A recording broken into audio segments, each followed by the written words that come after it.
जय जय रघुवीर समर्थ. माझ्या या जय जय रघुवीर समर्थ या चॅनलवर तुम्हा सर्वांचं स्वागत. आपण प्रत्येक रविवारी दासबोधाचे वाचन करत आहोत. दशक पहिल्यामधील समास 3 पर्यंतचे आपले वाचन झालेले आहे. आज आपण समास 4 सद्गुरु स्तवन याबद्दल वाचन करणार आहोत, याचे वाचन करणार आहोत. ईश्वराच्या निश्चळ अंगाचे, ज्ञानमय स्वरूपाचे किंवा गणपतीचे वर्णन गणेश स्तवांमध्ये झाले आहे. ईश्वराच्या चंचल अंगाचे, शक्तिमय स्वरूपाचे किंवा शारदेचे वंदन झाले आहे. आता या स्तवनामध्ये समर्थांनी श्री सद्गुरूला वंदन करतात आहे आणि सद्गुरु स्तवन त्यांनी या समास 4 वर्णन केलेले आहे. त्याचे वर्णन करता येत नाही, हेच त्याचे वर्णन आहे. परमात्म्याचे वर्णन करता येत नाही, हेच त्याचे वर्णन आहे असे म्हणून आपल्याला माहिती करून घ्यावी लागते.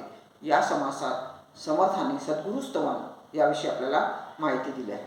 आपण यामधील ओव्यांचे वाचन करणार आहोत.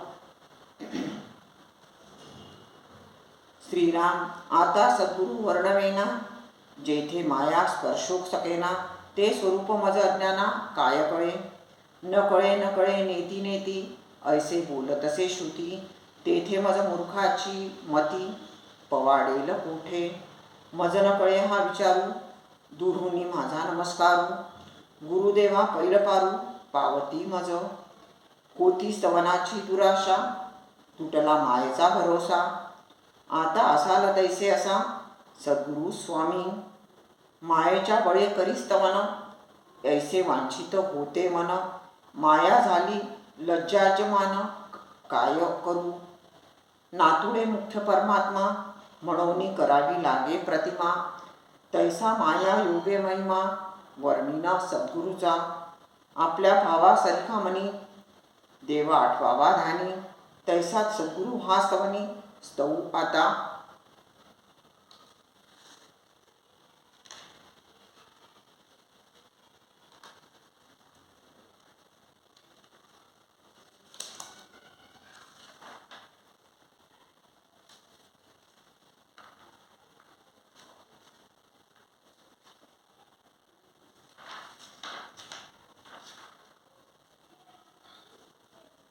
जया जया जी सद्गुरु राजा, विश्वंभरा विश्वबीजा, परमपुरुषा मोक्षध्वजा, दीनबंधू. तुझी येणे अभयंकरे, अनावर माया हे ओसरे, जैसे सूर्यप्रकाश अंधारे पळवणे जाये. आदित्य अंधकार निवारे, परंतु मागुते ब्रह्मांडे भरे, निशी जालिया नंतरे पुन्हा काळोखे. तैसा नव्हे स्वामी राव, करी जन्म मृत्यू वाव, समूळ अज्ञानाचा ठाव पुसून टाकी. सुवर्णाचे लोभो काही, सर्वथा होणार नाही, तैसा सद्गुरु संदेही पडोची नेणे सर्वथा. आपण या पहिले 1 ते 12 या ओव्यांचे वाचन केलेले आहे. आता आपण 1 ते 12 यामध्ये समर्थांनी ओवीचा अर्थ कशा प्रकारे सांगितलेला आहे ते पाहणार आहोत. समर्थ म्हणतात, श्रीराम आता सद्गुरु वर्णवेना, तेथे जेथे माया स्पर्श सकेना, ते स्वरूप मज अज्ञाना काय कळे. श्री सद्गुरु वर्णन करतात. आता सद्गुरूचे स्तवन करायचे आहे, पण श्री समर्थ म्हणतात की सद्गुरूच्या स्वरूपाला माया स्पर्श करू शकत नाही. आपले सगळं जे ज्ञान आहे ते मायेच्या कक्षेतील असते. त्यामुळे सद्गुरु स्वरूप आपल्यासारख्या अज्ञानी माणसाला कळणे शक्य नसते, म्हणून सद्गुरूचे वर्णन करता येत नाही. न कळे न कळे नेती नेती, ऐसे बोलतसे श्रुती, तेथे मज मूर्खाची मती, पवाडेल कोठे. श्रुती ही आत्मविद्येची आई आहे. परमात्मा स्वरूपाचं वर्णन करण्याचा तिने प्रयत्न केला आहे, पण अखेर ते स्वरूप कळत नाही.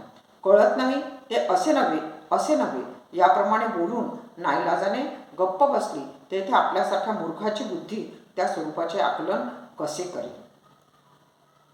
मज न कळे हा विचारू, दुरुनी माझा नमस्कारू, गुरुदेवा पैल पारू, पाववी मज. सद्गुरु स्वरूपाचा विचार मला कळत नाही, म्हणून मी त्याला दुरूनच नमस्कार करतो. श्री समर्थ प्रार्थना करतात, हे गुरुदेवा, मायेच्या कक्षेतून मला पलीकडे न्या.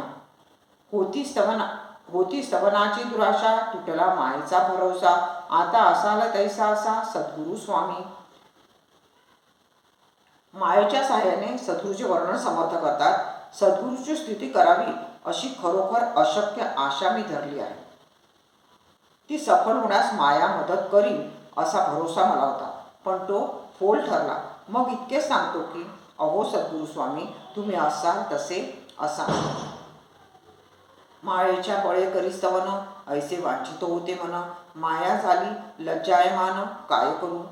मायेच्या बळाची मदत घेऊन तुमचे स्तवन करावे अशी मनापासून इच्छा होती, पण तुमचे नाव काढल्याबरोबर माया लाजली आणि मागे सरली. मग मला काही करता येईना. नातुडे मुख्य परमात्मा म्हणून करावी लागे प्रतिमा, तैसा माया योगे महिमा वर्णिन सद्गुरूचा. हे सगळे खरे आहे, परंतु मुख्य परमात्मा आकलन होत नाही, म्हणून त्याची प्रतिमा करावी लागते. त्याचप्रमाणे सद्गुरू स्वरूप अनाकलनीय आहे, तरी मायेची मदत घेऊन त्या स्वरूपाचा महिमा मी वर्णन करेन. आपल्या भावासारिखा मनी देवा आठवावा ध्यानी, तैसा सद्गुरू हास्तवनी स्तवू आता. जशी ज्याची भावना तशी देवाची कल्पना करून माणूस त्याचे चिंतन करतो. या नियमास अनुसरून मी आता सद्गुरूची वंदना करतो.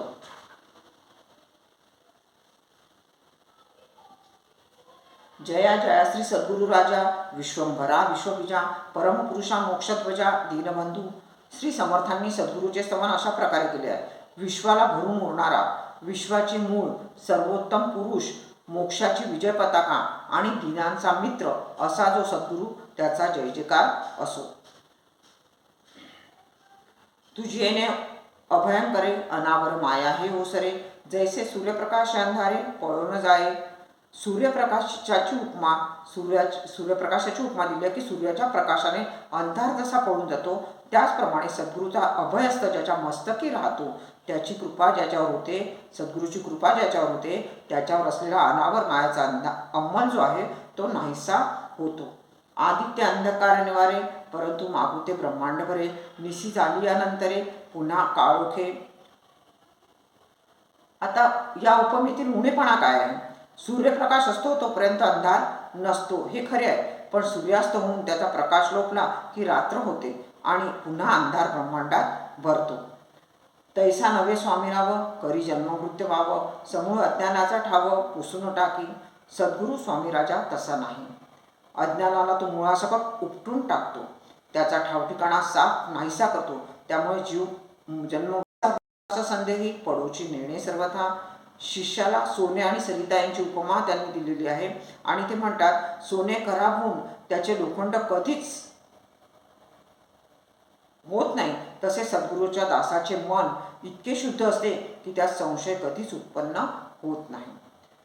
म्हणजे सूर्यप्रकाशाचा जो प्रकाश असतो तो अंधकार नाहीसा होतो असं त्यांनी म्हटलेलं आहे. त्याचप्रमाणे सोनं खराब होऊन त्याचं लोखंड कधीच होत नाही, तसं सद्गुरूच्या दासाचं मन इतकं शुद्ध असतं की त्यात संशय कधीच उत्पन्न होत नाही. अशा प्रकारे त्यांनी सद्गुरूचे वर्णन या सद्गुरू स्तवांमध्ये केलेले आहे. आज आपण 12 ओव्यांचे वाचन केलेले आहे. पुढे आपण पुढील रविवारी पुढच्या भागामध्ये आपण ओवी क्रमांक 23 ते ओवी क्रमांक 26 पाहणार आहोत. तुम्हाला माझं हे चॅनल कसं वाटत आहे, दासबोधाचे वाचन कसं वाटत आहे, याच्यामध्ये अजून काही सुधारणा करायच्या आहेत का, त्यासाठी मला तुम्ही कमेंट करू शकता. आणि माझं जर चॅनल आवडत असेल तर त्याला लाईक, शेअर आणि सबस्क्राईब करायला विसरू नका. धन्यवाद. शुका सारिखे पूर्ण वैराग्य जाचे, वसिष्ठा परिज्ञान योगेश्वराचे, कवी वाल्मिका सारिखा मान्य ऐसा, नमस्कार त्या सद्गुरू रामदासा. जय जय रघुवीर समर्थ.